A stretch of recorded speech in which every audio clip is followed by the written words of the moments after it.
Often in life, we encounter obstacles and challenges and things that get in our way that stop us from achieving what we want to achieve. Many times, we find it difficult to turn around and move things forward.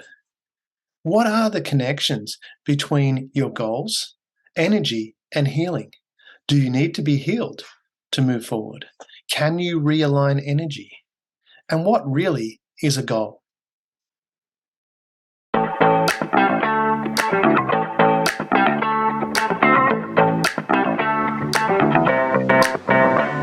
Welcome to Share.Care, an all-inclusive community sharing experience, strength, and hope to create strong, healthy, and inspiring relationships.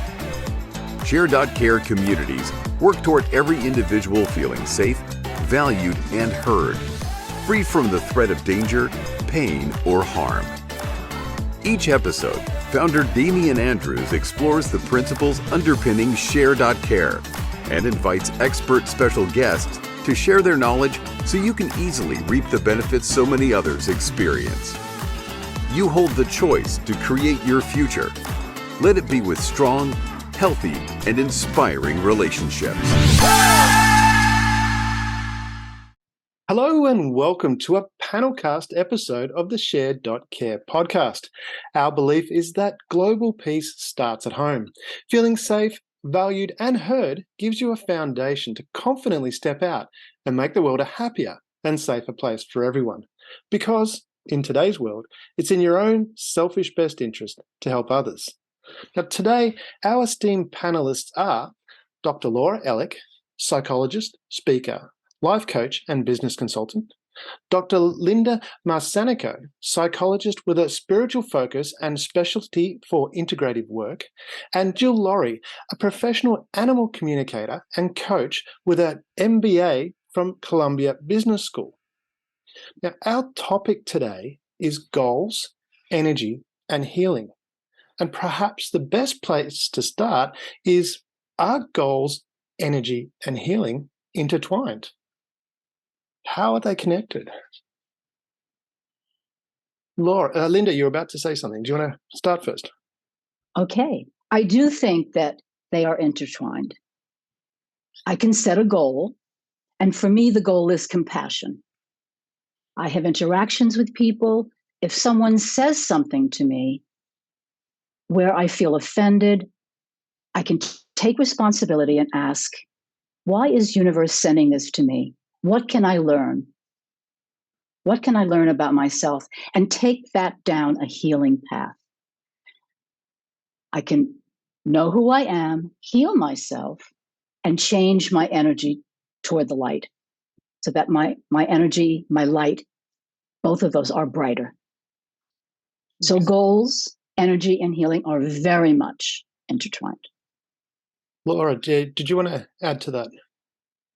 So sure. So I mean, I follow a lot of people who do law of manifestation work, and the idea being that energy is everything, everything is energy. So if we look at just connection between two people, right? That's energy. You can tell when you walk into a room, whether you want to call it vibe, whether you want to call it energy. You can tell whether it's a place that's going to feel welcoming to you. I can sit down with any group of people and I can tell whether this is a group of people that I'm going to connect with or not connect with. You just feel it kind of as you walk in. Some people are more sensitive to it than others, but a lot of times we can shift our goals and based on what the energy is. So if I walk into a room saying that my goal is to meet 3 people at this particular party, but I walk into the room and I'm not feeling it, I'm going to shift my goal right away. And that's a very, very small example of what people do on a much larger scale.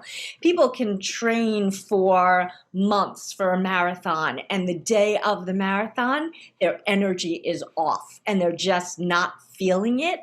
And they have to do a lot of work to get back into that mindset to make up for the fact that their energy is off. So it's very connected. And whether we have successes or whether we have struggles is really being in touch with the energy piece of us, whatever you want to call it. Wow. Yeah. And Jill, do you want to add your piece to that, please? Sure. Yeah, well, I think of energy as being a core building block, right? At our very core, everyone and everything is energy. So that's the very foundation and starting point. And when I think about healing, for me, healing is a process. I don't know that any of us ever actually get there, whatever healed means. So I think of healing as being moving towards optimal living. I don't even think I'd like to think of like functioning, because to me, it's about really living, how we live our lives. And when I think about goal setting, I really like to think about setting intentions, because I think of it as using our whole bodies, our whole being, body, mind, and soul. And so when we really kind of combine our energy, our basic building blocks that creates the power for anything and everything, with living optimally, and then intending for ourselves and for the world, whatever it is we want to create, then we're really putting fuel and power behind the whole process. Wow. So when Oh my God. Can I just add to that? Yeah, go for it. Oh my gosh, you just said something that was so amazing, because I have stopped using the word goals with people for a long, long time, because I started using the word intention, and people would ask me, like, what's the difference between the two? And goals set people up, I think, for failure. It's like a hard or fast rule that I'm going to do this, I'm going to do this. That's why I don't do New Year's resolutions either. I do intentions. And I find an intention, people have much more flexibility with it, because it depends on the moment or how you need to pivot, or, whatever's going on. I'm so happy to hear that somebody else has that same mind view, because I haven't met anybody else who speaks the same language. So is that really important when we're setting up what we want to achieve? I'm going to not use the word goal there. When we're setting up what we'd like to, the outcome that we're seeking, is it, will that shift using intention as opposed to goal make a shift in the energy, or the energy that we produce in ourselves and the energy that we receive? I think it could. Go, please. No, go ahead. So, Linda, the way that I think of, would you like to go? No. We Jill, have all this energy going here. Yeah. Everyone's go, really please. agreeable. I love this. This is sweet. All right, I'm going to direct. Linda, you started first. You go first. The words that we choose create an energy, and that is very important. We're broadcast journalists. We have thoughts and feelings and actions, and by that, we create an energy, sending it out, and then we get the return energy. Using intention is a very lovely way to describe formulating something we're approaching. Okay, and Jill? So go finish off. No, it's a gentle word. It has a gentle energy. Jill, you were going to add to that? Yeah, when I think of the word goal, I connect that with motivation, right? And for me, motivation is kind of where you're driven from outside forces. When I think of intention, I think of inspiration, which is something that comes up from deep within us, which to me is a lot more powerful, a lot all-encompassing, with a lot larger, powerful energy. Yeah, okay. And Laura, so you had something to add to that as well? So, my thought about it is the word goal, and again, it's a phrasing thing, it's a language thing, but I listen to what people say every day, and I have a 3-month goal to lose 15 pounds. I have a 3-month goal to save this amount of money. And then people have these benchmarks, and when they don't hit the goal, it's like a failure experience for them. They feel, I failed to reach my goal. I failed to do this. We hear it in the language all the time, where it's, well, my intention is to save $3,000, but it could be more, it could be less. As long as I'm going in the right direction, I know I'm going to get there. So if I have a bump in the road, I'm not failing, I'm just sort of in process. Okay. So going in the right direction, yeah. Can I come back to? I want to come back to something Linda said at the start about when someone says something to you and you might feel offended by what they've said, and taking that from a goal to an intention. Because I'm all about efficiency, I like doing things fast. I'm just wondering from what you've said, because this is new to me, the intention side of thing, which I'm really grateful for this. This is exciting. And I was thinking about that from what you said about, I feel offended. But if your intention is to have a good relationship with that person, or have a good relationship with yourself, you might immediately not be offended. Would that be the case? Because you're going, well, my intention is to understand what they've said rather than immediately have a prejudice and judge that, oh, I'm offended by that. Is that something how intention could work? Well, yes. When I look at myself, if I have felt offended, I would look at myself and understand what it is. There's an issue for me. I'll look at it. Is it from childhood? Is it from an experience that I had? And come to understand the situation more neutrally. Yeah. So that it's not the person's fault. It's my learning experience. It becomes an opportunity to grow and to heal. Okay. There's no positive, rather, there's no negative experiences. They are all challenges for us to grow. Okay. Others, do you want to add to that? Like your thoughts on that intention with the feeling? I think, because I'm thinking about that, one of the people that most inspired me when I was growing up was Wayne Dyer. And he was of the view that no one can offend you. It's your own thinking. And that's where I'm wondering, like, listening to the intention. Yeah, it's the intention side of things. Well, if my intention is to enjoy my day, for example, then no matter what someone says, I'm going to enjoy my day because that's my intention. But if I'm understanding correctly, am I understanding correctly? I'm learning here. I think, yes, I think you are. Cool. So with that, the intention, the connection with because you also mentioned vibe before. And when we're talking about, so if my intention, you mentioned going into a room, you want to meet 3 people, Laura. Mm-hmm. You go in and you feel a vibe, and your intention was to meet 3 people, and you walk into the room and you feel this vibe that you're not welcome, so to speak, and so you might go or turn around and leave.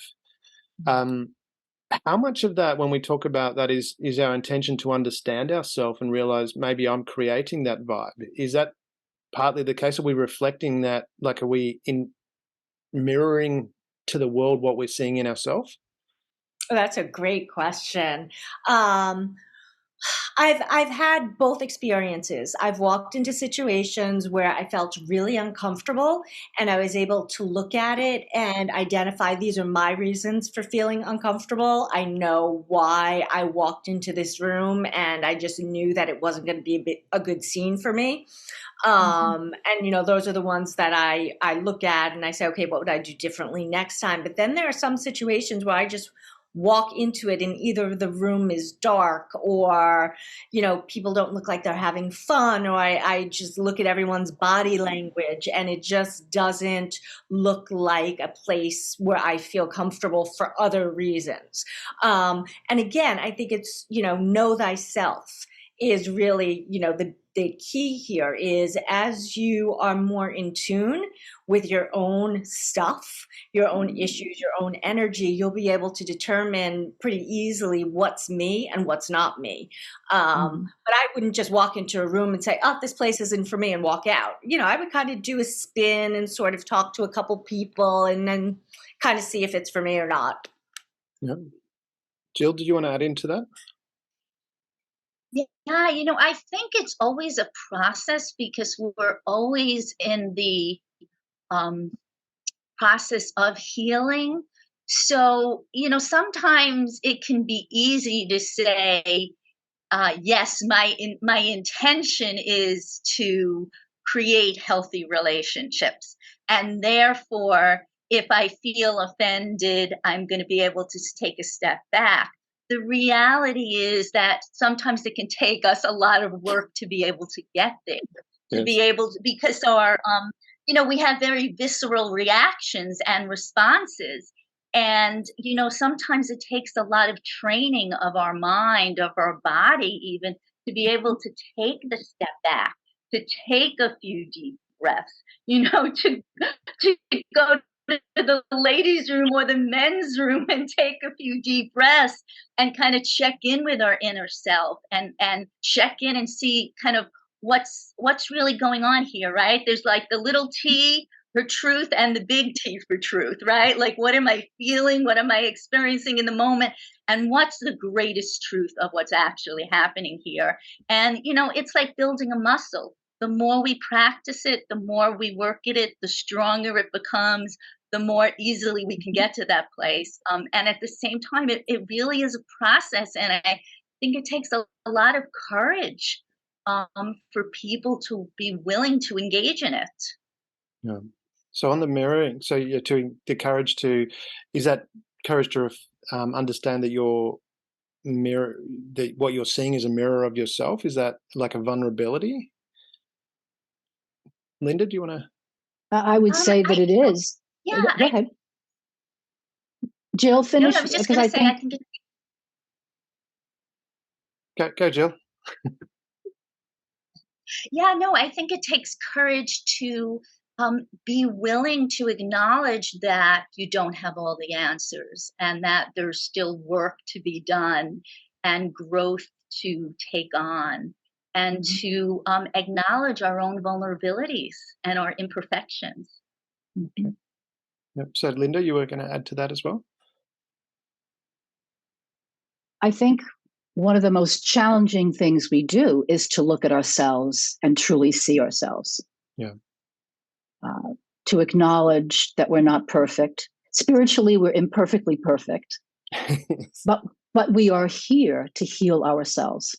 Yeah. And through the healing, I believe, of ourselves, we inspire others and we shift the energy on the planet. So it's a very important situation, a very important path. Okay, I want to expand on that, shifting the energy that you're talking, because for a lot of people too, meeting people can be really challenging. And there's, you just have to go to the internet. There's so many courses on, how to meet people, and you can take it to dating sites or wherever. And this shifting the energy and that intention coming to the vibe as well, building on what all three of you said there, like, how much of that healing process, because part of the work that I do, I work with a number of different groups and I attend the groups, and I've noticed initially when I first, because I would sit back and watch and engage the group first and get in, and the first couple of meetings I'd just more sit back and watch, and they're quite serious. I mean, we're dealing with some serious issues to do with family violence and parents losing their children, that kind of stuff, so it's very serious. And maybe I'm not taking it seriously enough, but then I'd start to get involved and add a bit of humor and a bit of lightness to it, throw in a few comments about Lego, and all of a sudden that the whole dynamic would change. And I'm just wondering, from that perspective of people that wanting to get out there and they go into this situation where it's like, it feels like the vibe is not great and they want to walk out, but then how do we go through that process of healing and changing the energy so that we can actually create that? Is that something that people can consciously do and help them to go out and meet other people, going, well, even if the vibe doesn't feel great, actually how I behave can affect that energy? Who would like to go first?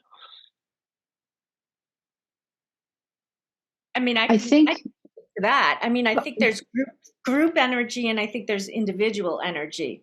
Yeah. And I think it's a lot easier to help shift energy in a room when it's fewer people. I often use humor in my sessions when it's appropriate, or in situations that seem to be awkward, because we know that kind of everybody is likely feeling the same way, and somebody just needs to sort of comment on the fact that everybody feels the same way. But again, it's a very personal kind of thing. There have been situations where, a joke just totally falls flat, and it's like, this is not the crowd.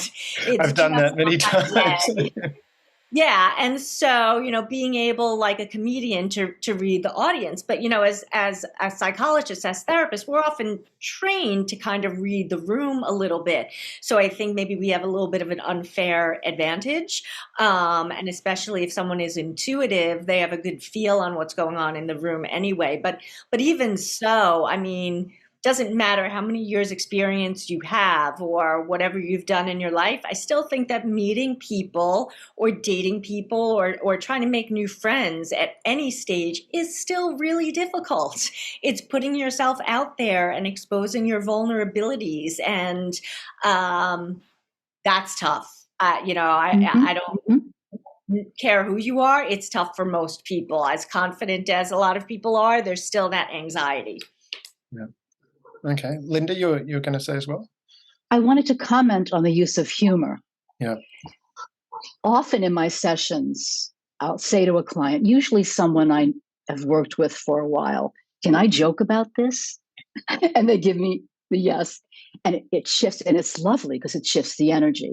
Now, if I'm leading a group, I might be able to shift the energy because people are there for a specific purpose and they're listening to me, and the appropriate joke can do that. I have a colleague who for years worked in psych hospitals with the severely mentally ill. And he used humor all the time, and he was beloved. And he saw change with the use of humor. So it's very powerful. Okay. And it does shift energy. Yeah. How much of that, like, because we've mentioned it a couple of times, listening, and even with humor, reading the audience, how important is, listening to what's going on? I know from my experience when I'm working with groups of people, whether it's in employment situations, a lot of times I'll just listen.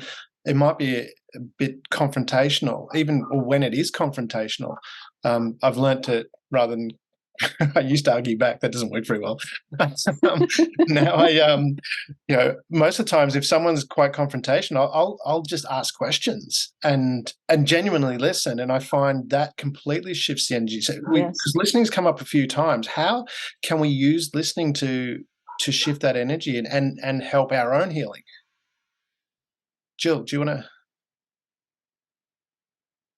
Yeah, so I like to think in terms of active listening, because very often when we think of the word listening, we think of a very passive kind of activity that we're sort of not doing anything.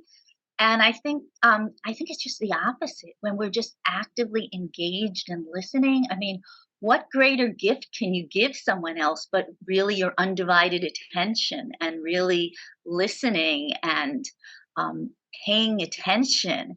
And so it's so powerful. And when we're listening, we're not only just listening to the spoken word, we're also listening to verbal, nonverbal cues, body language, all kinds of things. We're also kind of taking in the energy in the room, the energy of the person, the energy around the other beings. So it's really a very active kind of activity that really honors the other individual, I think. Yeah. Okay. And Laura, did you have further comments? Oh, for sure. I mean, the best interactions that I have with people are the ones where I come out of them, whether it's a session or a date or a friendship or whatever, and it's like I'm just walking out of a cave, like I've just been in this bubble with a person. That's how you know that the listening has really gone on. Everything else has just been drowned out except what you have been engaging with this other person with. And it's all about like the connection. You're connecting with that person in the moment, and there's nothing more important than what's going on with that individual. It's powerful. Very powerful. As I said, it's part of love. And when someone listens to me, I feel loved. Yeah. I truly feel loved. And it's interesting because I mentioned before we started recording, I talked about an experience I had where we did a mock trial examination where I was under a very, very difficult cross. And as was pointed out, I got very defensive in my answering.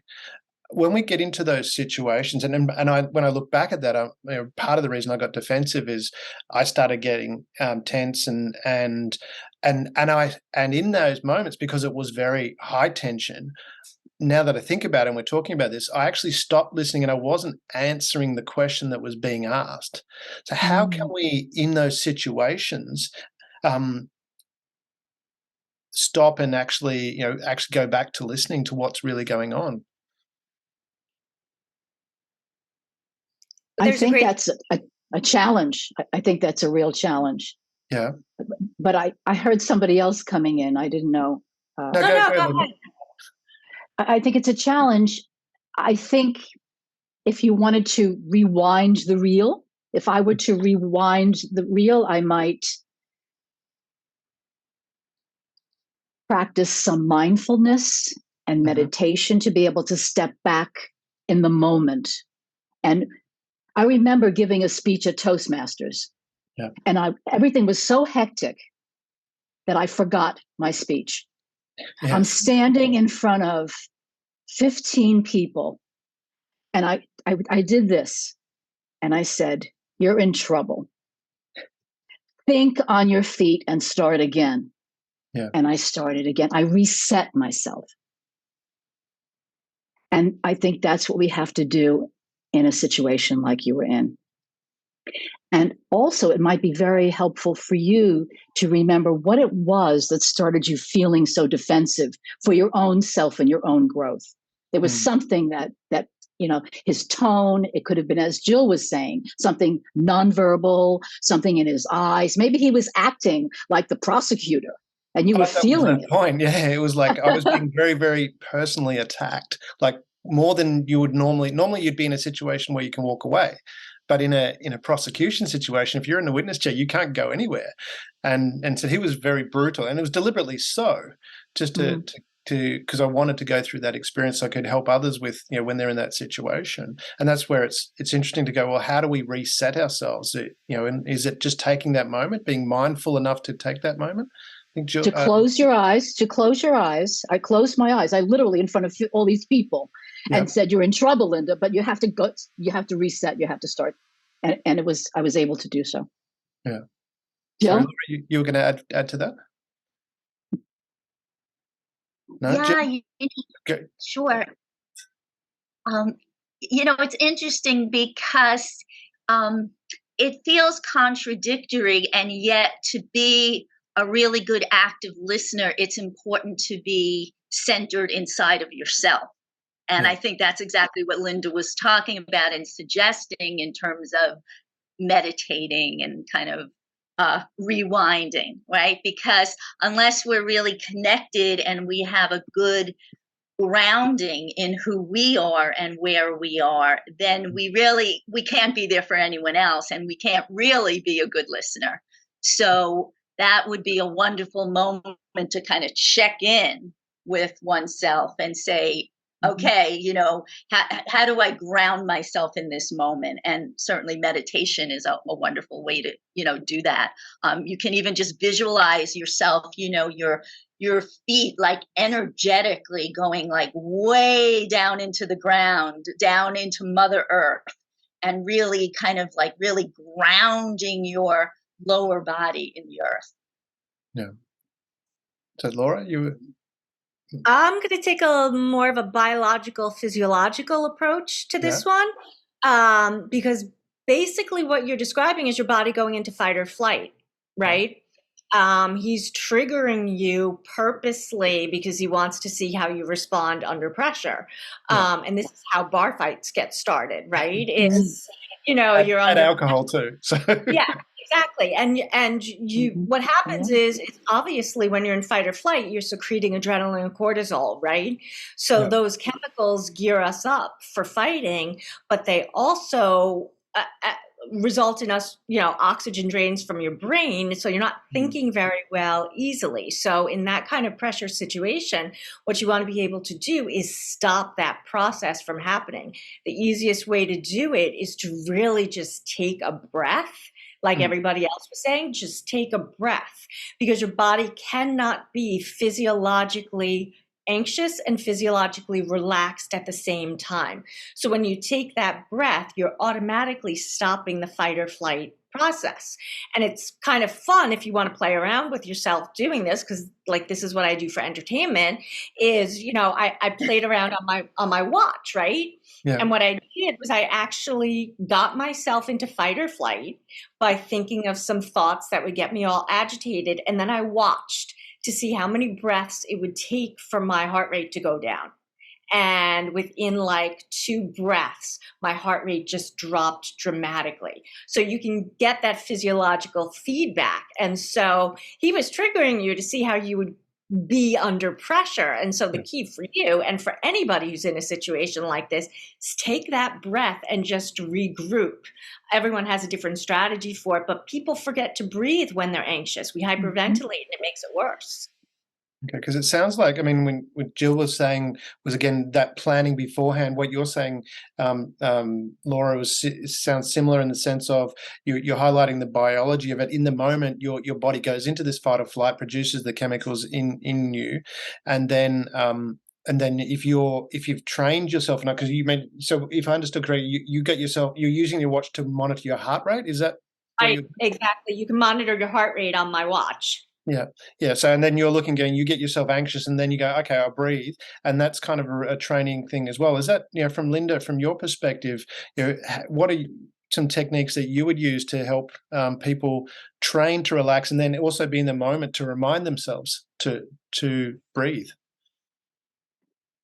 I think mindful breathing, or a mantra, arrived at through meditative stance, like I am calm. When I'm in the dentist chair, my mantra is I am calm. Situation, is it?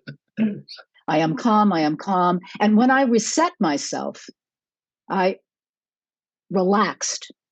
When I was in front of all those people forgetting what I was going to say, I was able to relax because of my meditative stance.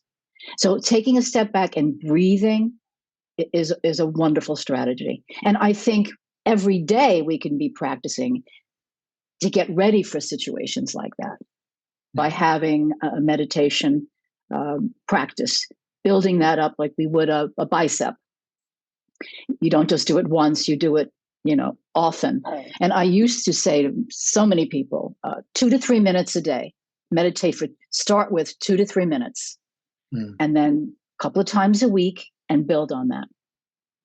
And then I love the mantra too. When I'm going, when my mind is too busy, I am calm, I am loved, I am safe enough, I am grateful. Something with an I am, because the I am mantra gives us an electromagnetic charge. And when I say I am, I can feel the charge. So I love to put words after I am. Okay, that's interesting. Some of the words that I just heard you say were, you mentioned take a step back, and that seems to be similar with what Laura and Jill was saying as well. It's like breathe, and often, when that situation happens, we want to take a step forward. And I noticed this because I've studied a number of different martial arts in my life, but I'd never studied Aikido, and I always wanted to study Aikido because it's about using the energy, the flow of the energy of the other person, and at minimal effort. And I said I like efficiency, so it seems like really great. But one of the things when we had the class at the start of this week was that the key point I said was taking a step back. When someone comes at you, rather than going forward because you're pushing against them, you just step back and allow that to flow through.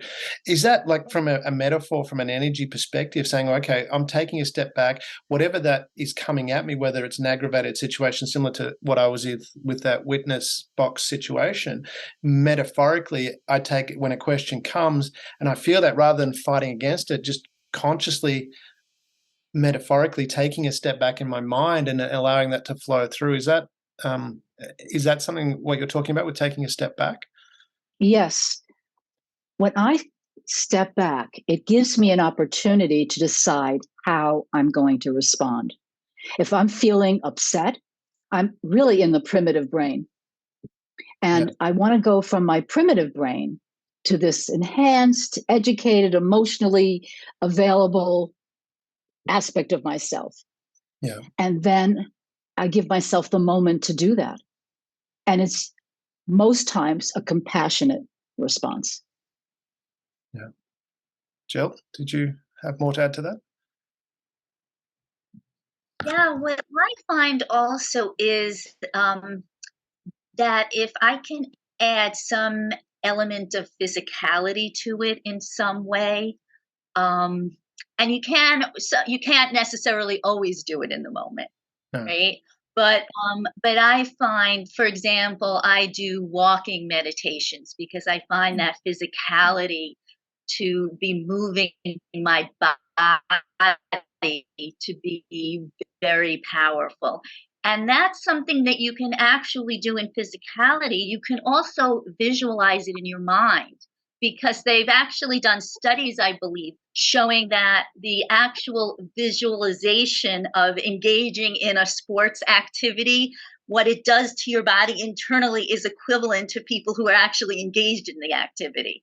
So I think it's a similar kind of process, really getting the body moving, getting the energy moving. And it's interesting that you mentioned Aikido, because I actually did study Aikido years ago. Okay. And it's very much like that, the whole energy, because if you're like going head on with someone, there's no room, right? There's no room for either of you to breathe, like nothing. Whereas if you just go like with the flow, right? There's nothing to fight against, right? It just diffuses the whole situation, and it opens up this beautiful new space inside of each of you and between you. So that whole element of physicality, I think, is really important, and I think it helps to get the energy flowing and moving, right? So it's not this old stagnant energy where there's no room for anything to shift or move. Yeah. So, Laura, coming back to what you were talking about before of intention, and bringing that in, of stepping back. So we've got an intention to do something, and we're feeling a tension in our body.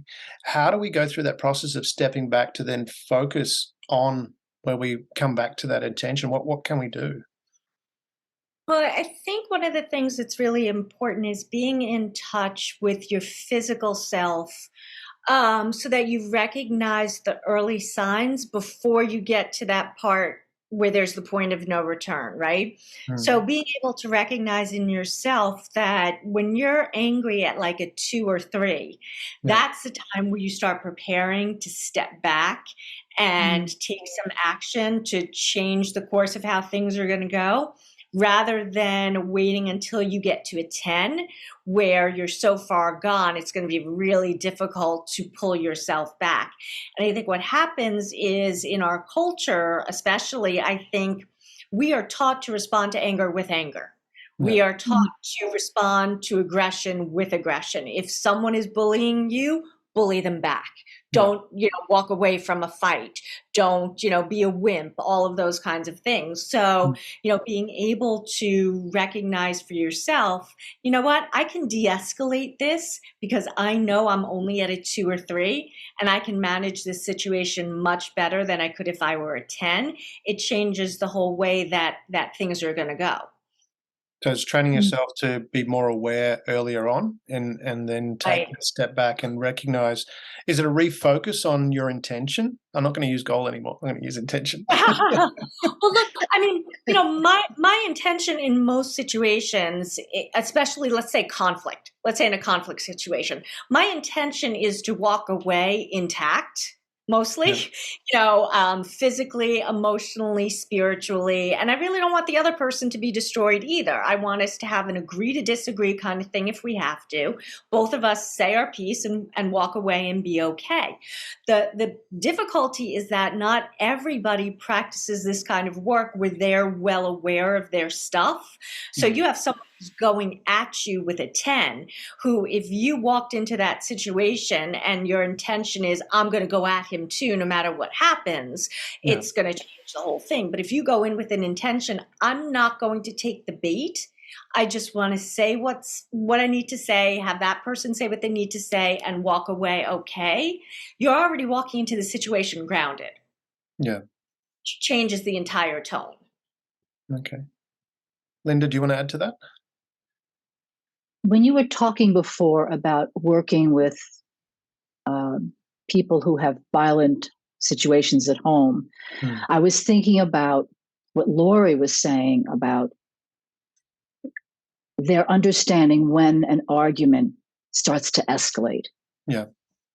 It's very important, because without that skill, somebody's going to go to a 10. Yes. But if they can work toward understanding how each of them has something to do, it's a tango, really. Yes. Nobody has an argument by themselves. My mum always said, "Takes two to tango." That's something I grew up with. And one of my clients said that her husband was very aggressive. She said, but I do some things and I help him along with that aggression. So the idea is to have them look at the tango and to see what their part is in that tango, so that they can get it at a 1 or a 2 or a 3. Yeah. Jill? Yeah, I just want to interject here, because I think it's important to just put this out there that when you're dealing with, serious cases of domestic violence, that it's beyond a communication kind of issue. And that, that's not about, if I calm down or if I say it just so, that's really, the assailant really has the problem, and it's really up to the assailant to address it and get help for it. So I just wanted to put that out there, so that there's no survivor or victim who's feeling like he or she is responsible or can stop the violence in some way. Oh, 100%. Yeah, no, if someone's being aggressive and an abuser, the person being abused should not feel that it's their fault for that other person's behavior. We're all responsible for our own actions. And in those scenarios, I've thinking about stories that I'm aware of where a person was walking away, and then the other person continued to chase them. I'm not going to get into the gender of which gender was which, but it's like the person recognized that it's okay, this is getting too much, and walking away, and then the other person starts chasing them. Becomes it's not, again, said the abuse, like you're very right, Jill. It's not the abused person should not feel that it's their fault. I was given, in my personal circumstance, I dealt with in my life where some difficult people that I had been in a relationship with from a long time ago, and I remember seeking some advice about that. And as much as I think the advice I was given once was quite brutal, but it was really interesting in talking about that intention, where they said, if a rabid dog's barking at you and you try and pat it or calm down, you're probably likely to get hurt. The best thing to do is put some distance between you. And that's why I'm talking about taking a step back. And I know that's an extreme, but I'm thinking of a couple of situations that I've had where even, all right, I stopped communication, the person would still contact, but eventually it died off. Now, the person's behavior when they did contact still remained roughly the same, but the behavior changed, or not the behavior changed, the frequency of contact dropped off, because there was a lot of times where I looked at it and go, do I really need to respond to that? As much as in a normal conversation, you might go, oh, yeah, give a quick response or whatever. In this situation, it just seemed to inflame the situation. And so it's just, because that's come up, it's like when we're dealing with a situation, when we're trying to achieve our intentions, we've obviously, in a lot of cases, we have to interact with other people. How much of that is being aware of, okay, from our own personal healing, recognizing that maybe we need to associate with different people and choosing to associate with those different people. How important is that in achieving your intentions? I'm of the opinion that we need to be with people who uplift us. Yeah. And we know that from the way they treat us, the way we feel, our energy,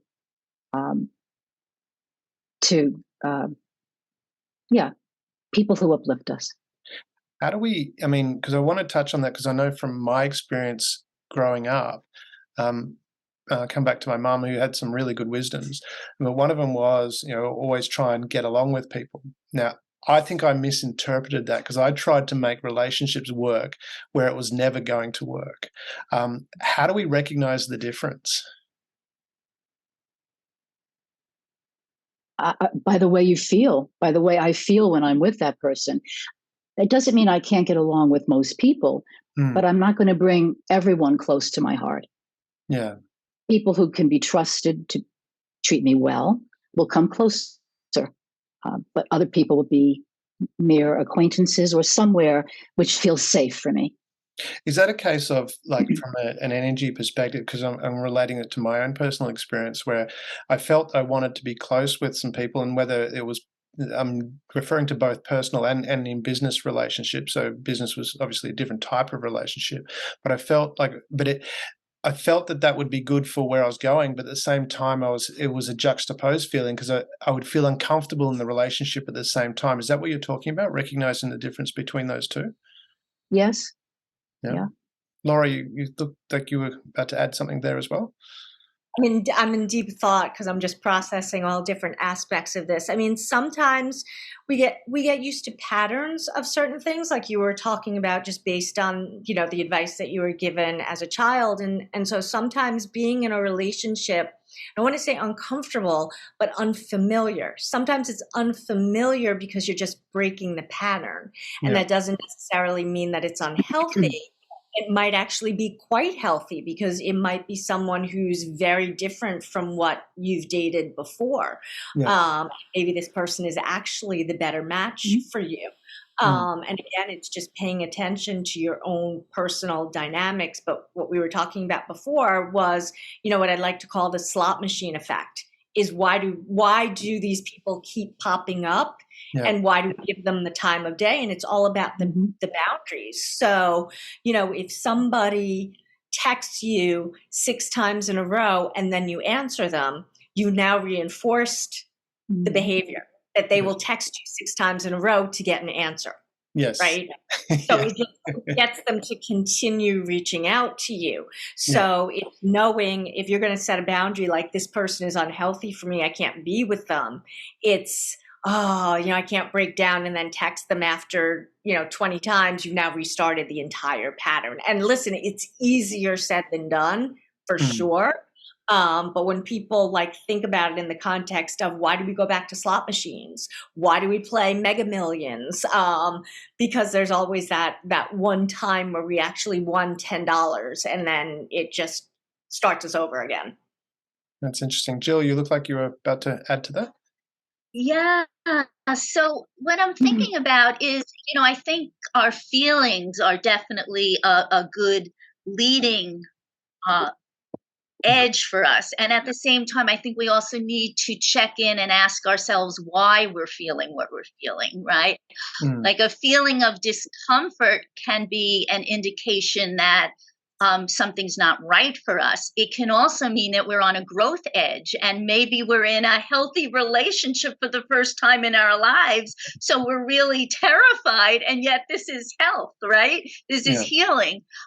So what I often invite people to do is, check in periodically, like throughout the day, at the end of the day, just check in with yourself, see what you're feeling, and without judgment, being very gentle with yourself and whatever you may be feeling, almost like an outside observer. Oh, that's really interesting that you're feeling a little anxious.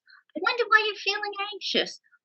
Journaling can be a really good vehicle for helping one to engage in that process. Automatic writing can also be very helpful, where you literally hold the pen, or it could be the computer keys in your fingers, and just sort of let your soul take over. And you can even pose a question like, what am I feeling now? Why am I feeling that way? And just let the pen take over. And it's amazing what can kind of come out of that.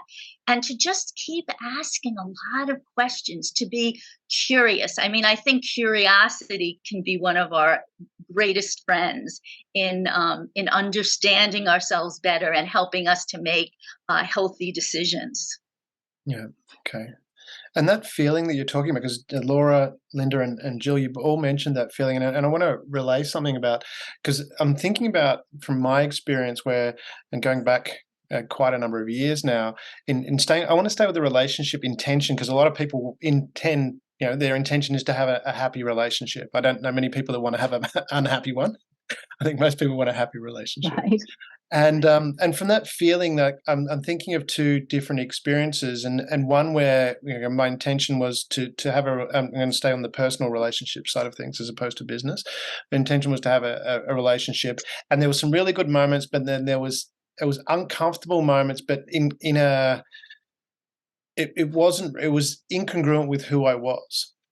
And maybe I'm not going to explain this right, but then later I had another relationship with somebody. They were extremely, extremely nice, like really, really nice in circumstances that I wasn't used to that. And that felt uncomfortable, even almost to the point of painful, but it was a different type of awareness. And it was, for me, that was a growth thing to go, okay, I recognize that the difference is in the first relationship that I was talking about, it was more antagonistic. It appeared that the behavior was more about causing harm. And in that situation, whereas in the other experience was the person, it was, as I said, they were being nice in a situation that I wasn't used to being nice, rather than the person attacking me and going, oh, why do you do that? You're an idiot. They went, look, I understand and I can help you. And that felt uncomfortable. So is that the difference that we're talking about with self-awareness? Can that help people recognize the difference between feeling the two different uncomfortables? In my circumstance, I said one was, the person was being nice and what they were doing. Is that how we can tell the difference, or is there anything we should be looking at? Apologies if I'm not being clear on that. It's a personal story. Did you want to go, Laura? It seems really clear to me that you were able to read the intention and you were able to recognize what your discomfort level was about. The first one was a person who was bringing you down. And that was really uncomfortable. And the second person, the intention was to be there with you and to bring you up, but because you had not experienced that, it was uncomfortable in a different way. But definitely something that you could probably get used to pretty quickly if you had someone who was doing that consistently with you. Well, does that come back to that intention again?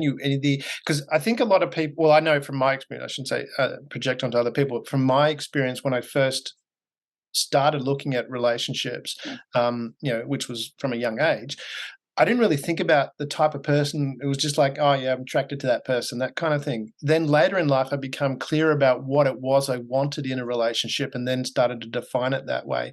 Is that really important from the perspective of when we're setting our intentions? How clear do we need to be? I think we're defining things as we go. Yeah. We're always making changes, and it's nothing set in stone, Damien. Yeah. I think that if we're looking within and understanding ourselves and meditating and praying for answers, it becomes clear as we get to know ourselves more.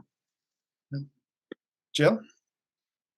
Yeah, I think of it as that it's helpful to think about the experience that we want to have. For example, I want to feel loved, I want to feel accepted, I want to feel supported, as opposed to writing a list of specific attributes that, he or she needs to be a certain height and look a certain way and have a certain job, right? So it's really about the experience we want to have, and then trust that the universe will fill in the blanks for us, because very often the universe knows better what we need than we do. Yes. Laura? I mean, I have had some things that are just deal breakers. So I'm not attracting those people into my life, like no cruelness, no, things that are just not for me. But I think needs change over the course of our life. So, when I was a teenager, I'm not thinking of a long-term partner. I'm thinking of someone who's cute and who's fun to get along with, and, we do some fun things and that's cool. But the older that I get, my needs have kind of changed. So now I'm looking more at someone who's more partner-like. But that's very different from when I was young. So there is some flexibility with that along the structure of what are those things that I'm never going to cross that line with. Yeah.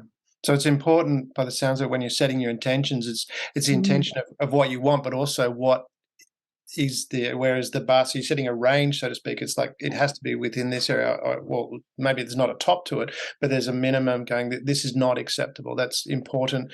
And does that, like, from an energy side of things, how does that affect you personally to set that minimum, or maybe minimum is not the right word, but set this is not acceptable? What does that do to your energy?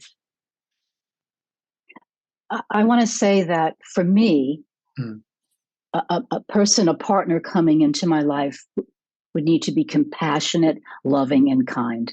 Yeah. Those would be the three most important attributes. The energy around that is a special energy. Yeah. So that's my, pardon? And I was going to say that connects to what Jill was saying. You're creating that experience of compassion in your life. That's the experience you want, and then the rest. Yes. Yeah. So that's important. I mean, that whole what you're talking about there, and similar to what Laura was saying as well. When you're young, you wanted a certain experience. Seems to be that common theme when setting your intention. It's more about setting the experience you want than this hard-defined rule of. If we're talking relationships, this hard-defined rule of, they must have this job, this look, this type, that kind of thing. This is the experience I want. But that would also relate to a career as well, wouldn't it? If from a career perspective, what should you be looking at when setting that energy? Like setting the experience rather than going, I want to earn, because I look at it, I guess the experience I'm going to draw from, I deal with a lot of legal people, and I know some of the older legal people that I know. I'm yet to find anyone that's actually really happy with their choice. They've got to the end and they've gone, I think their intention was to create change and do some good, but they've been beaten down so much, they're going, and I've heard the words where I said, if I could do it again, I would actually choose something different. So how do we, when we're setting an intention, what should we be looking at so we don't wind up, near the end of our life going, oh, maybe that wasn't the right choice? And maybe I want to say that. Go ahead. No. People change careers. I know someone who changed careers 3 times. Yeah. This person was a neighbor. He was a businessman, and at the age of 40-something became a psychologist. Mm-hmm. And people don't have to be set in one thing.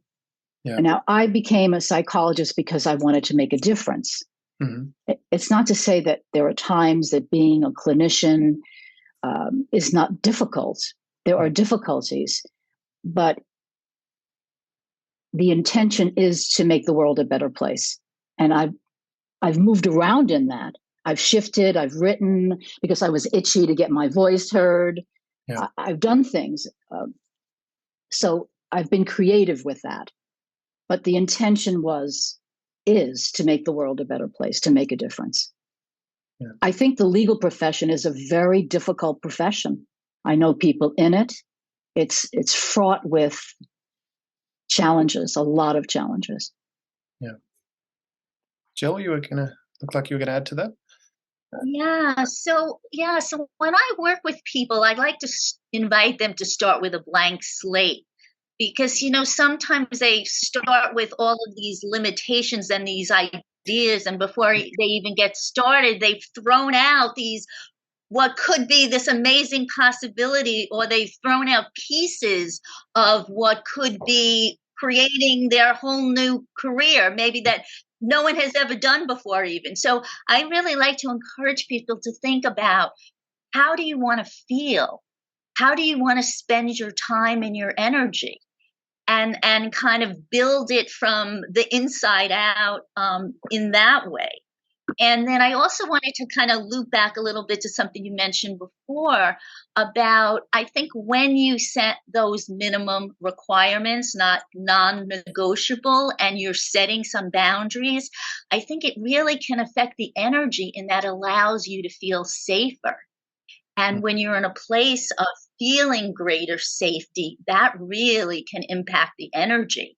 It allows you to invite people and opportunities towards you because you're less defended, less afraid. That's interesting. Laura? What I've actually found is, I've focused a lot on what do I want to put out into the world. So if I want to put out that I'm this kind of psychologist or this kind of author or this kind of speaker, or this is the kind of girlfriend I would be, I find that I attract back what I'm actually putting out there. It's sort of like the other people, just they fall by the wayside. So I've had job placements that were complete mismatches, and things just kind of fell apart. And all of a sudden, something that was a perfect match for me just came up out of nowhere. And it's like, how does that even happen? It's like magical that the people who aren't on my level, on my vibe, so to speak, they just fall by the wayside, and the right opportunities and the right people just kind of enter at the exact time. That's interesting. Well, you're talking about being in the flow, Lauri. You were right in the flow, and that's what happens. All things that you just come in, the things that we want come in. It's beautiful, magical. So I want to come back to that because that's what you're talking about, that being in the flow, but also too from the flow, taking it, because we mentioned before that we tend to be in a little bit of a high conflict world as well. When there's conflict, we fight back with conflict. And it seems from what you're talking about there, Laura, was that, you had this experience where the job wasn't great and it didn't work, but then you kind of let that go. And to come back to that Aikido reference, you kind of just let it go past you. And then these other opportunities come back. I mean, when we're talking about from a healing perspective, how do we get to that state of being, I can recognize that, this might not be the right situation, staying calm and letting it flow through to allow those other opportunities to come forward. And Jill, you look like you were. Yeah. So one of the things that's very helpful to do in those situations, for example, if you're in a job that you're not that thrilled with, and you don't really feel is a long-term something, what most people tend to do is focus on all the things that they dislike about the job, right? And what we focus on grows, right? So we're really digging ourselves deeper when we do that. The preferable way to respond in that situation is instead to focus on, even if it's two aspects of that job that you like. It could even be, I get to take money home and then I get to buy a great dinner, right? Like it could be as simple as that. And when you focus on those aspects of what you do like about that job, it shifts your energy and it invites more positivity towards you. And instead of, it's contrary, some people might think, well, if I'm focusing on what I like about the job, I'm never going to get out. It works the complete opposite, because you're focusing on pleasure, enjoyment, positivity, and that's going to get you to another job that you're going to love much quicker. Is that like, from what you were talking about, connecting that with what Laura was saying, was, you're in the job, you don't like it, you've got a minimum standard that you said, this is what I'm accepting for myself, but I'll focus on these couple of bits. I don't like it here, but these are the opportunities. I mean, we obviously, with work, we need to earn money so we can live. So it becomes that focus, be going, okay, my minimum standard here, this doesn't meet my minimum standard. I'll focus on these elements that I like, and then allow that shift in energy to attract other things in my life. Is that where you're getting to with that, Laura?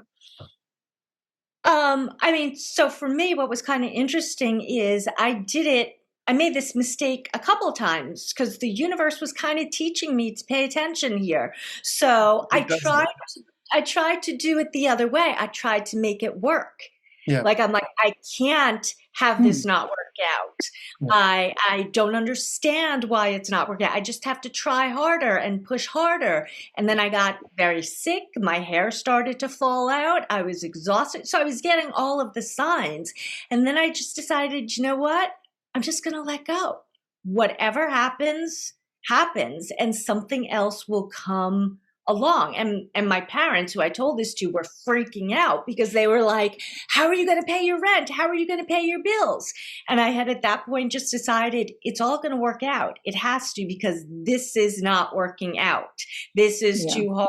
And this is like the second time this has happened. So I need to pay attention. And within days of leaving this job, I was in a position that was paying me 4 times per week what I had been making per month at the other job. Wow. And it Yes, just it's quite something. Yeah. So, Linda, do you want to add? Because I noticed in talking with you from our previous interview, you mentioned, if I understood correctly, about this letting go and allowing things to happen. Do you want to add to that? Well, I think when we let go, we are entering into consciousness with the flow of all that is. It's like a drop of water, a single drop of water entering a stream, a river, an ocean. Simply, it's just a drop, but it enters this large body of water and becomes very powerful. It's still, and yet there is movement and momentum. So when we let go, we enter into consciousness, which I tend to think of creator as consciousness. So we're in an all-inclusive club with the greatest partner that there is. And things happen. There's no resistance. There's just flow. Yeah. Jill? Yeah, no, that was beautiful, Linda. Thank you. In terms of letting go, I think it's so powerful. And I think letting go can look very different in different situations. So in one instance, for example, it may actually mean physically leaving a job. In another instance, it may be just being less attached and shifting our relationship to our work or our supervisor or whoever it may be. So I think there's a lot of freedom in being open to what letting go can look like, or in any given situation, and giving us the ability to see different possibilities in terms of what it can be. Okay. And from a healing perspective, I mean, the letting go, I mean, just, is there a certain type of energy that we need to feel to let go, or there's a certain type of healing? I know from my coming back to that experience I had with it being in the cross-examination chair, I was able to, in the moment, it was, I know when I was thinking about it, I was like getting, and I thought I was doing really good until we reviewed it afterwards. And then I was able to listen and hear that these are the reasons why I actually would have looked like a really, really bad person had that been a real situation. And I was able to listen to it. It was difficult. I'm not going to deny it was really difficult to listen to. But then I was able to go, okay, I think my intention was to learn. So that enabled me to listen. But how do we get to that state of that healing to be aware of that? What can we do to? Am I clear on that question, or have I think it's a lifelong journey to know who we are, to resolve the conflicts. To me, aligning the unconscious and the conscious mind. Looking at myself through relationships, situations, using every opportunity to grow, because as I grow, I heal. And as I heal, I become more compassionate. You see, my energy as I move toward the light is getting brighter and brighter. And I'm in the flow then. Now, I'm not saying we can always be, I can't speak like that. I'm not in the flow all the time, but I would like to be in the flow all the time. But that is a lifelong journey for me. Yeah. Laura? I think anytime that we're looking to examine ourselves, I think we just have to be willing to be absolute raw and have that radical honesty where, okay, this isn't the best part of me. And that's okay, because now that I've identified it, now I can work towards resolving it to be the kind of person I want to be. Yeah. I love that term, radical honesty. We probably need more of that with ourselves. Jill, coming back to you on that. Yeah, I think beyond reconciling our unconscious and our conscious, I think it's also reconciling our stronger adult selves with our little children inside that in moments may be throwing tantrums or terrified or jealous or sad or whatever the case may be, and being aware of that we all walk around with these older internal parts of ourselves, and to start to get to know that little boy or girl inside, to start to have a relationship with them, to start to understand what they need and to let them know we have them. And I think that's a lifelong journey as well. And so, what was occurring to me as I was thinking of this in relation to what Linda had shared was, it can feel like it's so much work. And yet once we get in the flow of it and it starts becoming automatic, I always like to think of it in a playful way, because I find, when we think of something as work or we have to do something, there tends to be this resistance. But if we think of it in the spirit of play, then it becomes more interesting, and we tend to be more open to engaging and becoming curious about it. So I guess it's part of the game of life, right? Is that part of the healing process where we should take things a little bit less seriously and have a bit of a play? Is that something we should go through? Laura? Linda? Well, you ask Laura. Let Laura go. So, Laura? Oh gosh, I mean, play, I think, is so important, and something that we're trained as adults is unacceptable. It's sort of like we're only allowed to play at a certain point of time in our lives, and then it's never allowed again. But if you think about it, the entire planet is a playground. There are so many interesting things to do and to see and to experience, and we only get to do a fraction of them in our lifetime. I've never been to Australia.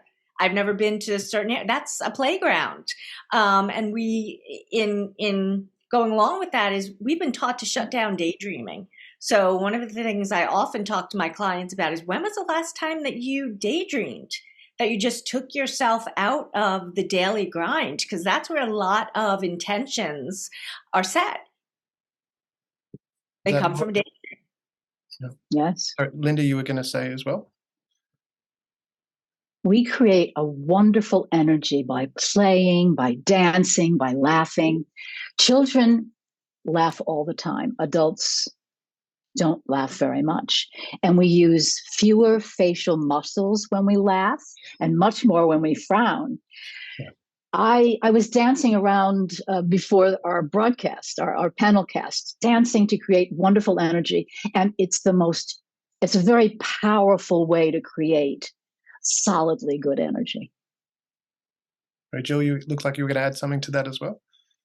Yeah, no, I love like playfulness and humor, and that's one of the things that's so inspiring for me about animals and nature, and why I really incorporate that into my coaching with clients, is because that whole spirit of play and lightheartedness, right? It just opens up a whole new energy and a whole new field of possibilities, right?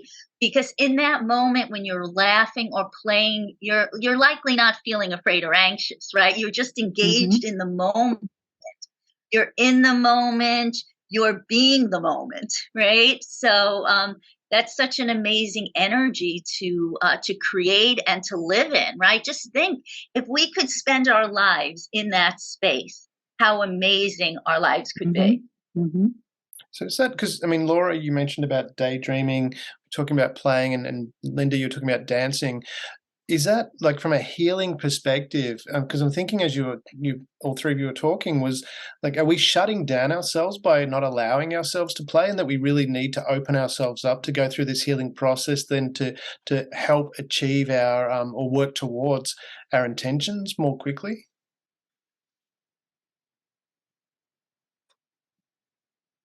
We need to play. Yeah. And we are shutting ourselves down if we're not playing and dancing. And the quickest way to heal is to laugh and play.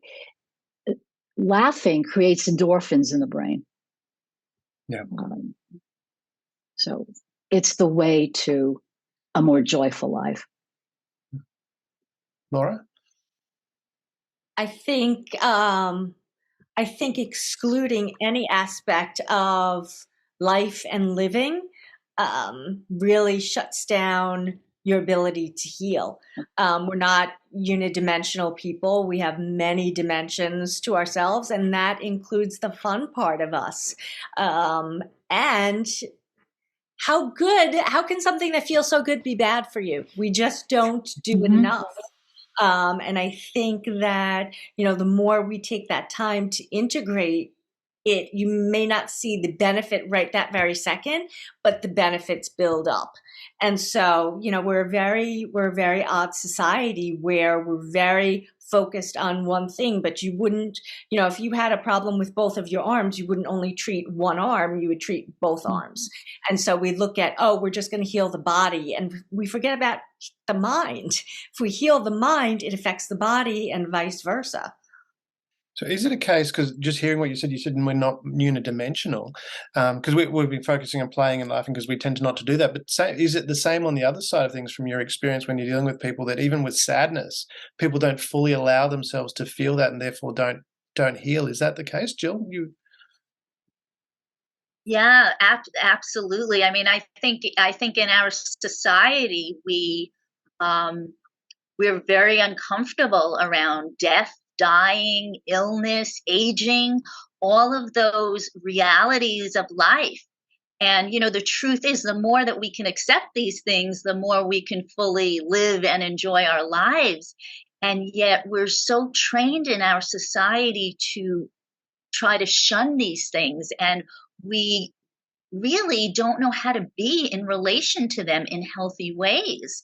And it I think makes it that much more challenging when we find ourselves in those positions, either with ourselves or with people we care about, because we don't have training in it.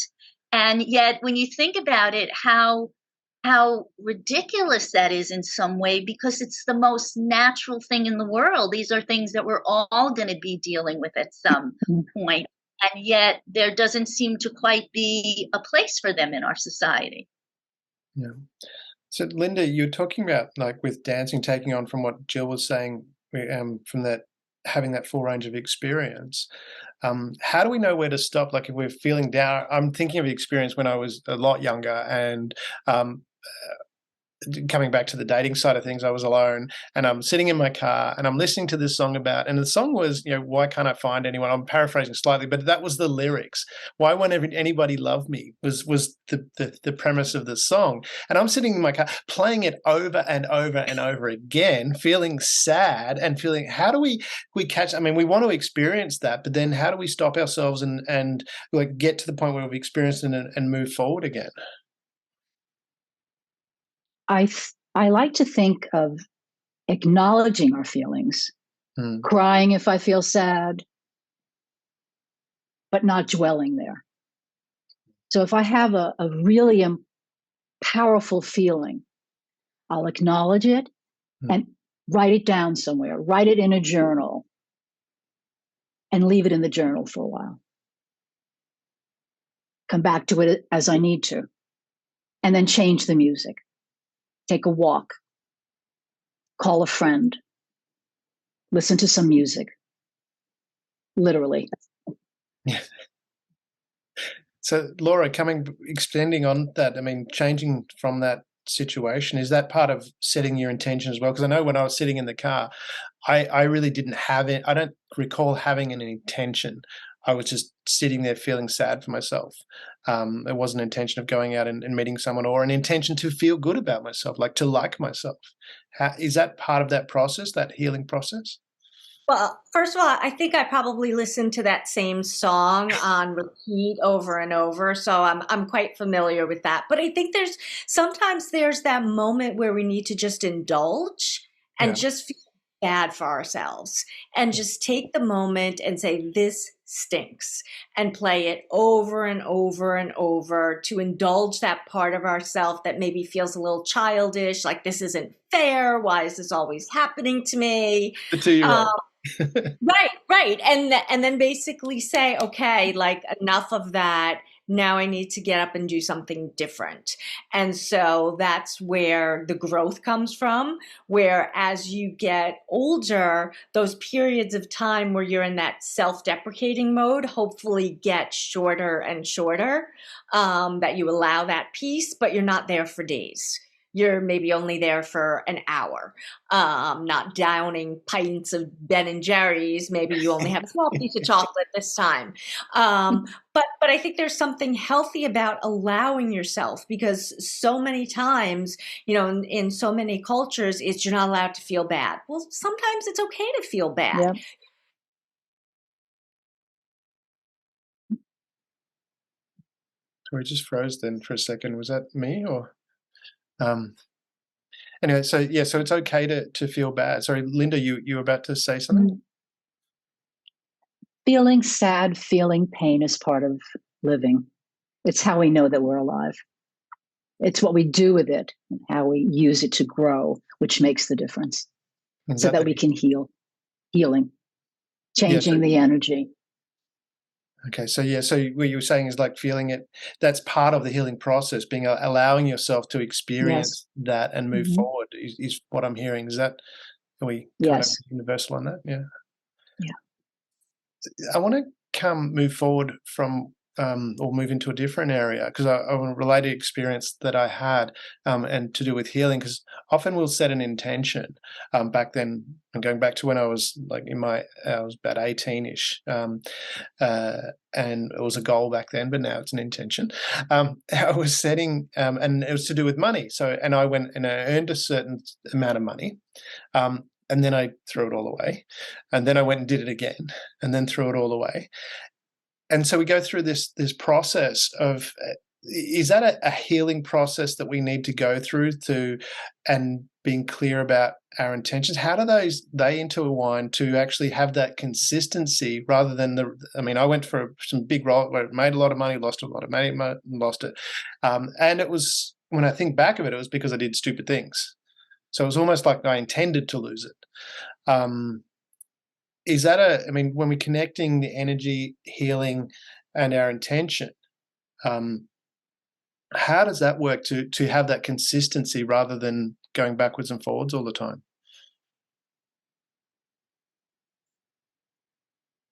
I would say that as I get to know myself,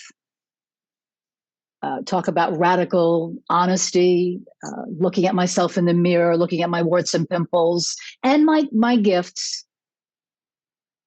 I get to know what I want and how I can get to where I want to go.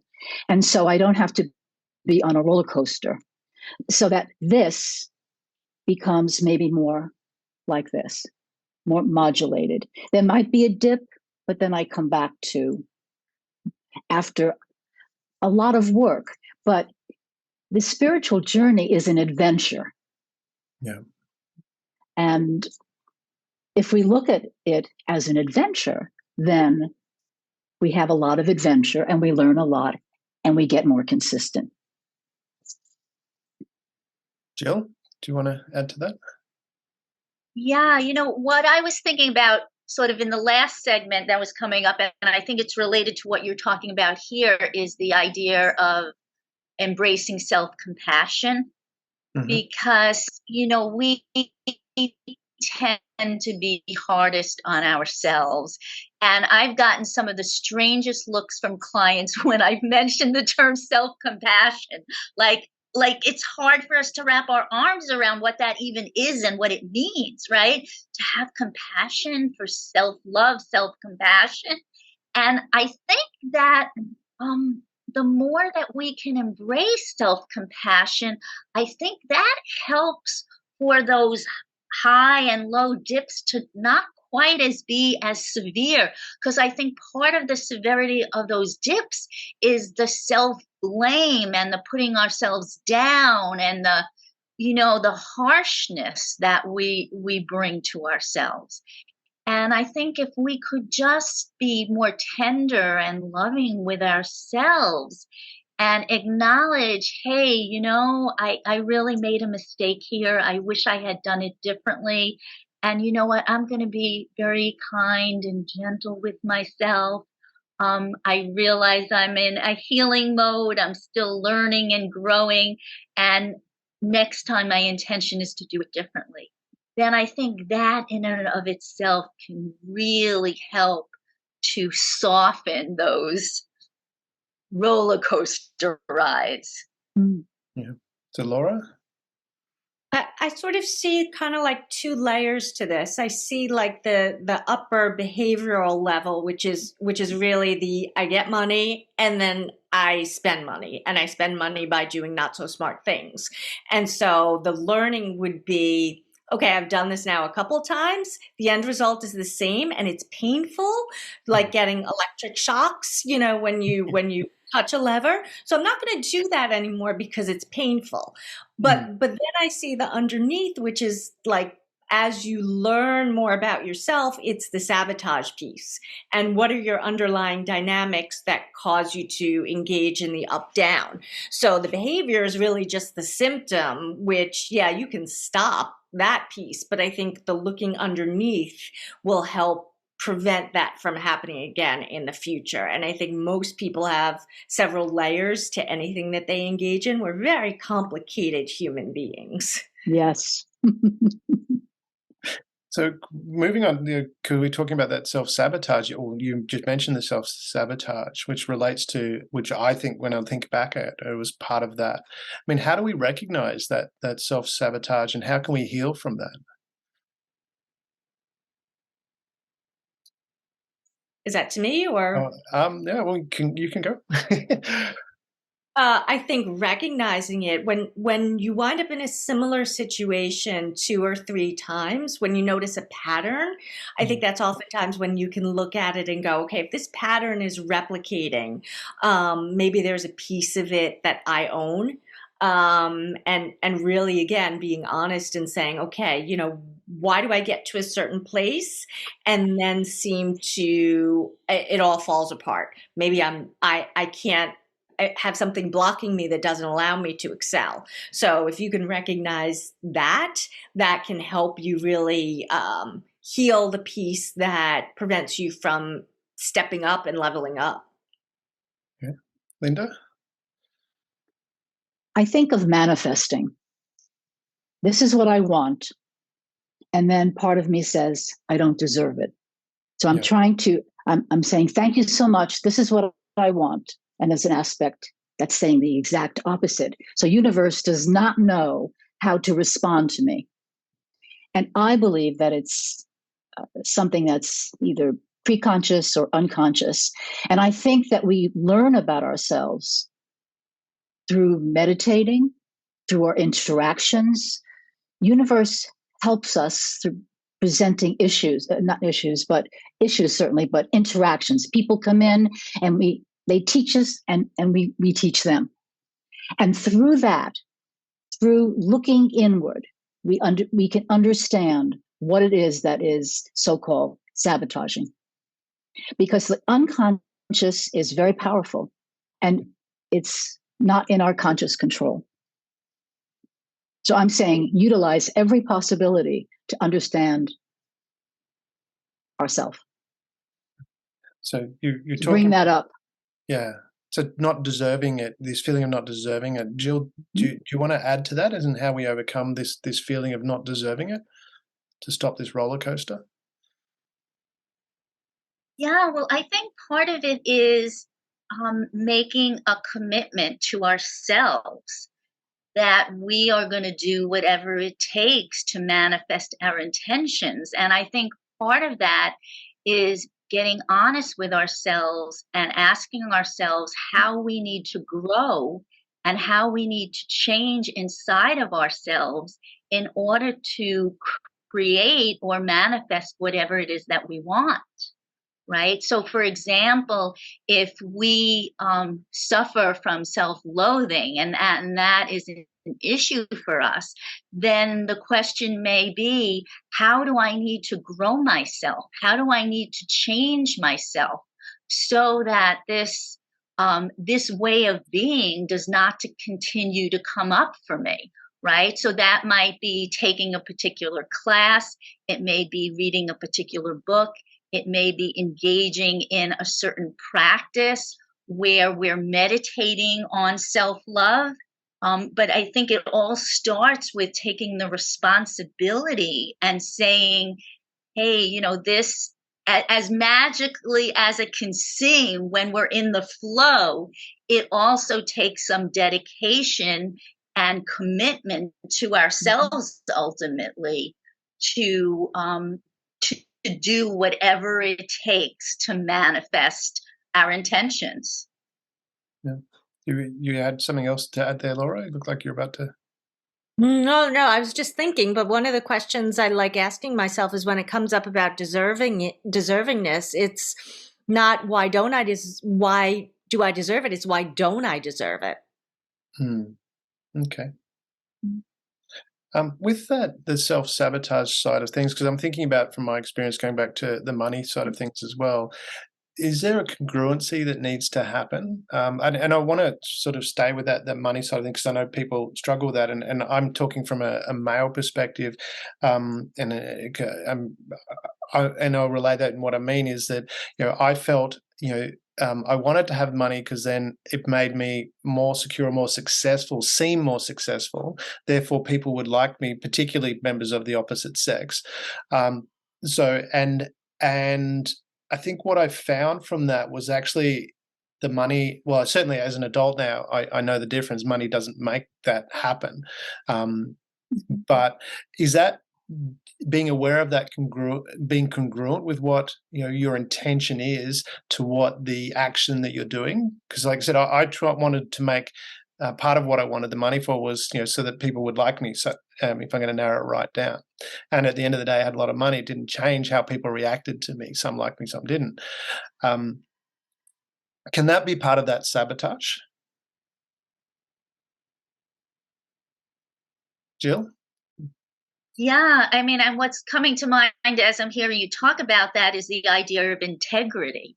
And when I say integrity, I'm not talking about it from a moral perspective, but rather really being in alignment, right? So that if you're operating under the belief that in order for people to like you and for you to be accepted, you have to be making a lot of money. Well, that's kind of a setup, right? Yep. Because that little boy in you, right, who's feeling like in order to be loved, I have to make a lot of money.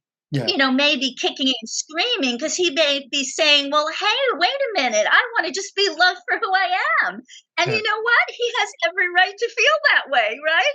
Because that little boy inside deserved that, right? So to really take a step back and to look at the different parts of us and see if they're in an alignment, in integrity, right?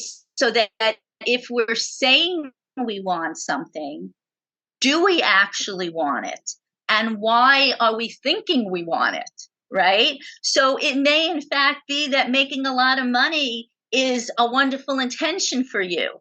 But the idea of being liked may not be what serves you best in terms of fueling it, right? Maybe perhaps if you came to a place of feeling, I want to make a lot of money because then I can donate to charitable organizations that I believe in, right? That might be the fuel that would really get you going, right?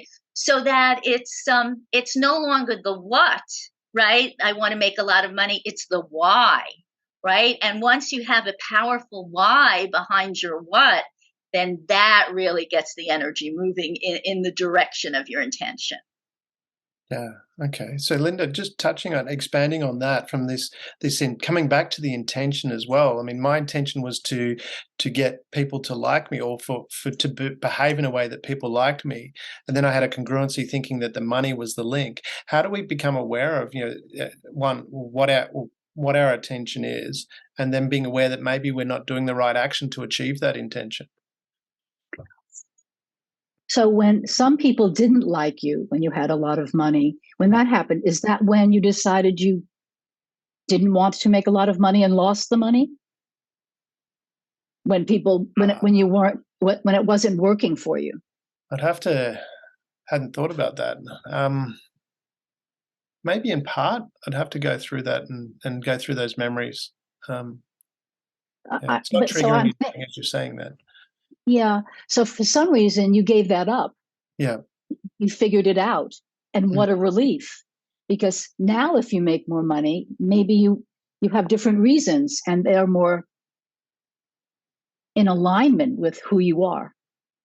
Yeah, I mean, from my perspective, my whole attitude towards money has changed significantly from when I was there. And I wanted to talk about it because I know from, certainly from a male perspective and dealing with a number of males, young males, and even older males, there's this thing where, they think the money, being this successful person, is what going to solve the problem. But I've noticed actually being my own person, being who I am is actually what's created the better connection with people, and people have a lot more respect and like I mentioned before and about that experience with the cross-examination. And it actually turned out I was into a Toastmasters meeting that night, and I'm going through this process, and I had to give a little speech. It was the 40th anniversary of that particular club, and they asked me to talk about my Toastmasters experience, and I hadn't really thought about what I was going to say. And then while I'm reflecting on this, I'm not really paying attention to the meeting, but then it hit me and going, this is what it's about. I'm actually learnt from this process of, because as we know, giving good speech is being able to connect personally, and being able that's what I got out of Toastmasters, being able to connect and open up and share these personal stories, which is what I did. I shared this story, which then connected with people. Everyone the guy that had to follow me goes, how do I follow that? So it was like, it was a really almost impromptu speech. It was really touching because, again, the intention was to connect with people. And that's why I want to really explore this whole money thing, because I know it for particularly for me, I can't relate to how women think, because I'm not a woman. I can't. I understand there's a difference there, but I know guys have that this thing where if we have lots of money, if we're really successful, then people are going to like us. But that's not generally the case. Yeah, people might give us attention because I remember listening to Mark Wahlberg talk about when he first became successful, all these friends that he had around him just started exploiting him. And he just kicked them. They're all at his house one day, and he just kicked them all out and just cut them out of his life. And that's why I wanted to understand, talk more, get into this intention and healing, and understanding what the connection is of what we're trying to achieve. So I don't know if there's really a question there, but I just wanted to explore that as to how being who we are. So, Linda, you're about to say something? So what I'm thinking is that when you were making a lot of money and losing a lot of money, your energy was very different. Yes, definitely. Your energy now is a very sweet energy. And you are connecting with people, and you're going to be successful because of the shift in you. There's not a roller coaster. I'm not hearing that there's a roller coaster for you now. You're off that roller coaster. You took yourself off. And I think it was it's amazing that you took yourself off the roller coaster. And I'm trusting that you're very proud of that. Very much so. And this is where I wanted to share that and get your thoughts on how people can take themselves off that roller coaster, because I know a lot of people do struggle with that. when we can't talking about intention, healing, and energy, how do we, understand what our intention is, and then realizing maybe the action that we're doing is not achieving that intention? Is that part of the meditation, or what do we need to do? I think we need to have an intention to do so, an attitude of responsibility to do so.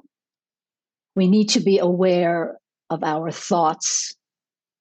We need to pray and meditate. Now, these are the tips that I give in my book about reaching compassion. Yeah. And there are more of them. There is developing the ego. There is using assertion, sense of humor, and altered behavior patterns. There's stepping back from the ego with a sense of ego love. There's identifying fantasies and longings which no longer serve, having the faith to know we're all connected, and using energy deliberately and efficiently. So if you take 3/4 of those, I think that's what would be necessary to come off that roller coaster. Because those tips are like anchors. If I'm climbing a mountain, I need intention. I have goals. I am climbing a mountain. I need anchors. And the series of tips that I just gave you, I think, are those anchors. Intention is the first. You have to have an intention to grow, an intention to want something different. Otherwise, you're going to stay on the roller coaster, and nobody can make someone else get off a roller coaster. It's a personal intention. Exactly. Personal intention. Laura, do you want to add to that? I think just asking the future question, if I had the money I wanted, what would be different about my life? Sometimes that will help you identify what I'm actually really looking for. So would you really have more friends? You would probably have people who want to spend your money. They might not necessarily be friends. What it boils down to for a lot of people is what they're really looking for is freedom of choice, and being able to make choices in their world because they don't have to worry about the day-to-day money. So it may be, since I don't have to be tied to a 9-to-5, I can do more for charity. I can do more for my family. I can live more freely. So just asking, if what I wanted came true, how would my life be different? Might give you just some insight into whatever it is that you want to have happen, what your real intention is behind it. Okay, thank you. Jill? Yeah, what's running through my mind now is to do kind of turnaround questions, right? So if having a lot of money feels so important to me, what would it mean if I didn't have a lot of money? How would I feel about myself? How might my life be different? And just kind of play around with that, and as a way of sort of getting to know what it's about for you and what's underneath it, and sort of free you up to sort of have different experiences. The other thing that's coming to mind now is to practice walking around. How would it feel if I'm walking around with someone like someone who has $1 million in the bank? How am I walking around? If I'm walking around with someone who has $1.50 in the bank, how does that feel inside my body, right? So to try on these different ways of being and sort of give yourself the freedom to explore. Right? Well, what does it mean? How does it feel? And what am I tying to money, right? Because money is really an energy of exchange, right? Money in and of itself does not have any value, right? So what's the value that I'm putting on it? What is valuable to me about money? And the answer to that question can be very different for different people, and also at different points in your life, right? How you looked at it when you were 25 may be very different from how you're looking at it now. And so I always invite people to kind of check in with themselves, right? Like sometimes we do an inventory once, and it's like going to the gym like in January and then figuring you're good for the rest of the year, right? Like, no, people would laugh if you said that, right? But that's what we do. That's what we do with intentions and checking in and all of these things. So to keep kind of checking in and seeing where we're at, our needs can change, our values can change. So to just have this be an ongoing process and inquiry. Right. And how do we connect that to self-worth? Because part of it, when I look back in that time for me, because we can only, if I understand correctly, we can only give what we've got. We can't give more. Right. We don't love ourselves very much. We can't give more than what we've got. And I think back, there's part of me at that time, my belief in myself wasn't that great in certain areas. So in a healing process, I mean, how does that connect to our intention, and also to what can we do to recognize, that maybe we need to increase our self-worth, and then what do we do to increase that? Linda, do you want to? Self-love, self-esteem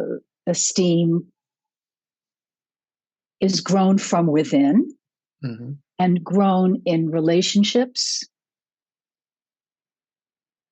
And I think it's important, again, the same things that we've been talking about: knowing yourself, reaching out for help when you need help,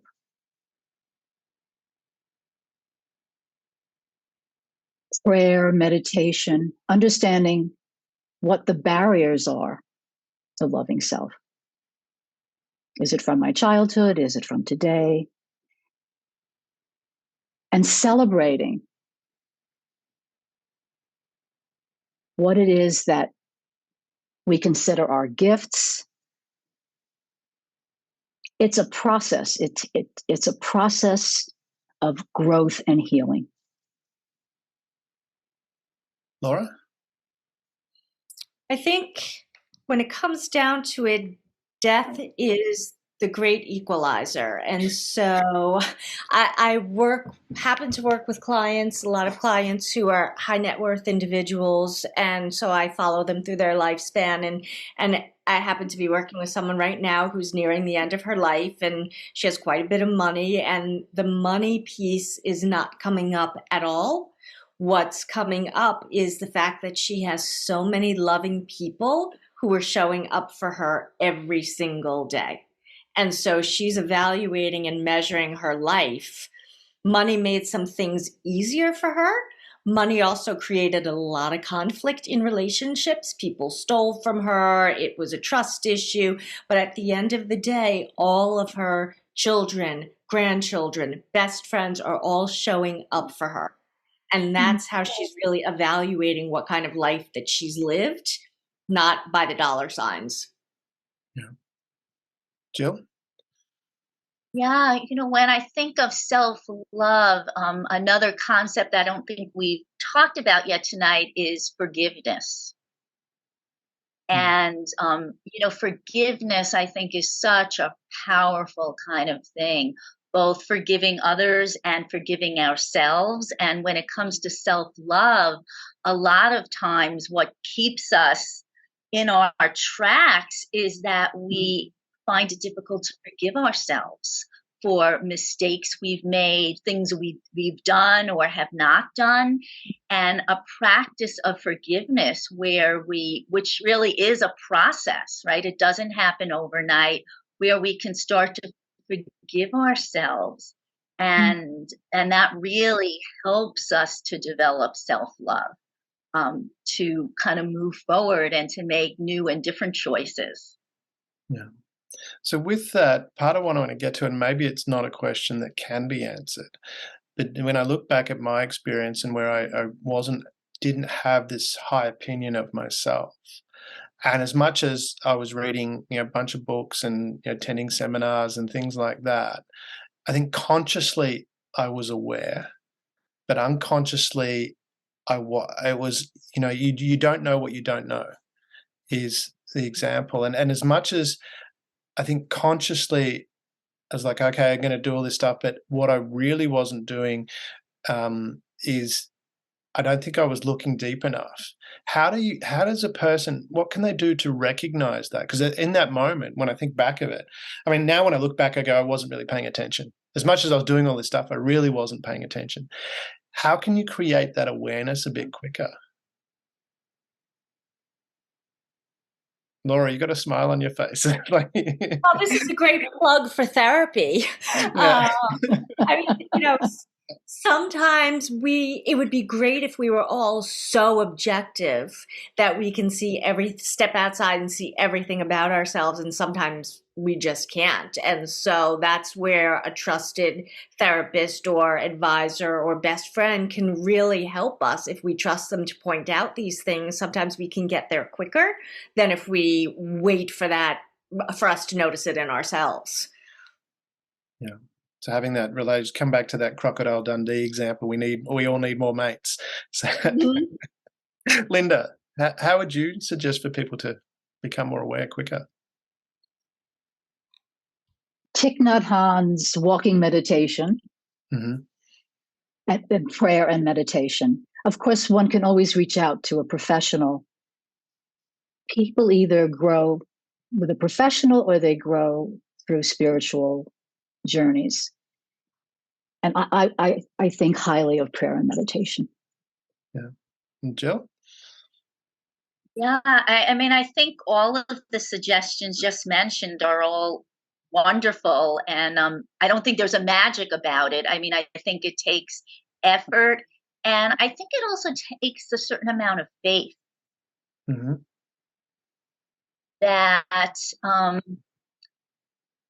faith and courage that that you really can make changes, and that there is hope, and that if I engage in some of these practices that I can grow and change. Because I think if there's no hope, if there's no faith, then it can be more challenging to find an incentive to kind of move yourself forward.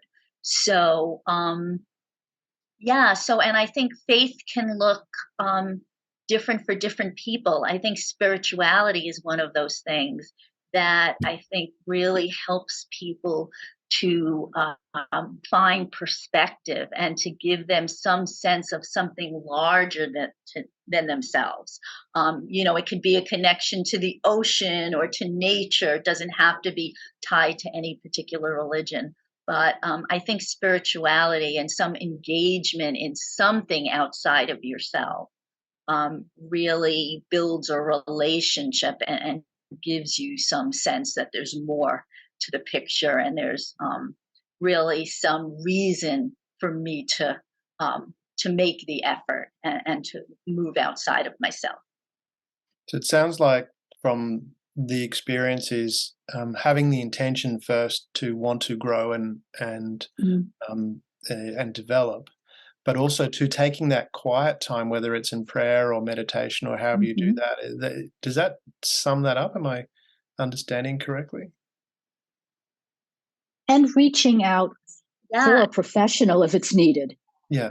I've done that for years, and I do meditation and I do prayer, but not being afraid to reach out. Yeah. Laura? We could all use an extra person on our side for sure. For me, my meditation is when I go for a walk, magical things happen.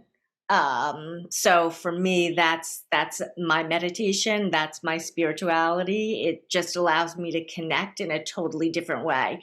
And I've been like that since I was a kid. But again, it's just knowing who you are and what helps you, because what helps me is going to be very different from everybody else. Yeah. And Jill? Yeah, I always talk in terms of having a toolbox. So there's a lot of different techniques, a lot of different strategies, and you don't use a hammer in every situation. So to have the flexibility to try different things and to realize that there's different options out there. Yeah, that's a good analogy. I must say, as you were saying that, I can think of many times in my history where I've used a jackhammer when probably a precision tool might have been more appropriate. Right, but if we don't know there's another tool, then we think all we have is the jackhammer and we have no choice, right? Exactly. That's very true. Being aware of more experience. We're running out of time. It's been fun. Time flies when you're having fun. Certainly, this has been quite amazing. If I could run around and if you could just share because it's very clear that your goals / intention, energy, and healing are interconnected, and the more healed you are, it's become very clear that the quicker that you can move towards what your intention is, and also be aware of the energy that's around you and how you can actually be aware of that energy, but also control that energy.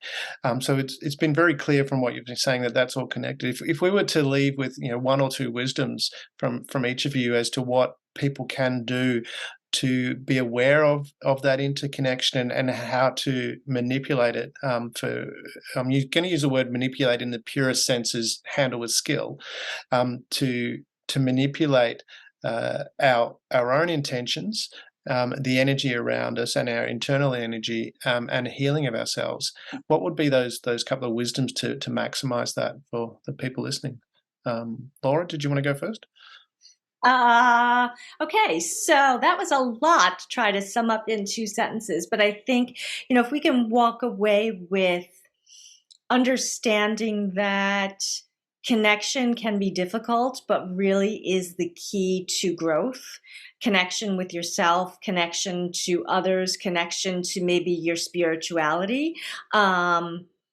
And that vulnerability is okay, and we have enough tools and ability to recover and be resilient. I think people would try a lot more in this life without so much fear. Jill? Yeah, I think I would say for people to realize that they have choices, that they have choices in the energy that they create. They have choices in manifesting and creating their own healing, and choices in the goals they set and achieve for themselves. And that their history and their past does not have to define their future, right? When you think of a boat, what's coming behind the boat does not drive the boat. It cannot drive the boat, right? It's only the boat itself and moving forward that can create the possibilities for where that boat is headed and where the boat winds up. So just to take advantage of your choices and create the life that you want for yourself. And Linda? I would say to choose love over fear. Have compassion for yourself first, so you'll have it to give out. And realize that in your heart, your wisdom exists, to pay attention to your heart. Reaching into the compassionate heart leads us to our highest potentials. Beautiful. That's amazing. I'm a little bit lost for words, but I'm going to have to go back and review this panelcast again.